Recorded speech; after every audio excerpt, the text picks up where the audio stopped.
एका जंगलात एक वाघ त्याच्या मित्रांसोबत राहत होता. एक कावळा, एक कोल्हा आणि एक चित्ता. अन्न मिळवण्यासाठी, पोटासाठी वाघ शिकार करत असे आणि मग तो आणि त्याचे मित्र मनसोक्त भोजन करीत असत. एक उंट एक दिवस रस्ता चुकतो आणि वाघाच्या गुहेजवळ पोहोचतो. तो वाघाला म्हणतो, "मला मारू नका." वाघ त्याला म्हणतो, "ठीक आहे, तू आमच्याबरोबर राहू शकतोस." उंट तिथे आनंदाने राहतो. एक दिवस वाघ शिकार करताना जखमी झाला.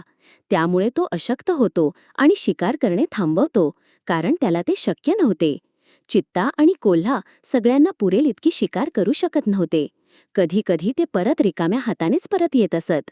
शिकारीविना जगणे त्यांना खूप कठीण झाले होते.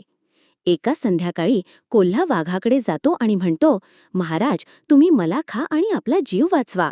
वाघ म्हणतो, "नाही, मी तुला मारू शकत नाही." नंतर चित्ता येतो आणि कोल्हासारखीच वाघाला विनंती करतो, पण वाघ त्याला खाण्याचे टाळतो. उंट विचार करतो की वाघाचे त्यांच्यावर प्रेम आहे, म्हणूनच त्यांना तो मारणे टाळत आहे.